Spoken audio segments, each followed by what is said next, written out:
అపోస్తల శిష్యుల మీద ఎప్పుడైతే దేవుని అభిషేకం దిగి వచ్చిందో వాళ్ళు ఊరికి లేదు.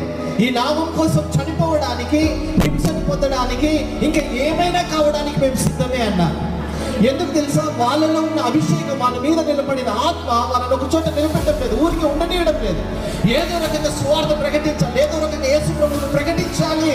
పౌలు అన్నాడు, సువార్త ప్రకటిస్తేనే నాకు మేలు, లేకపోతే నాకు శ్రమ అన్నాడు. హల్లెలూయా.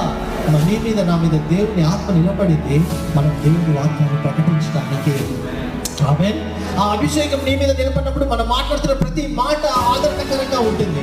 ఆత్మతో నింపబడి మనం మాట్లాడుతున్నప్పుడు ఆ మాట క్షేమాభివృద్ధిని కలుగజేస్తుంది.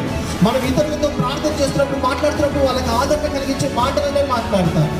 హల్లెలూయా. దాంట్లో హాని ఉండదు. దేవుని ఆత్మ చేత నింపబడిన ఒక వ్యక్తి హానికరమైన మాటలు మాట్లాడడు, హానిని తీసుకురాడు.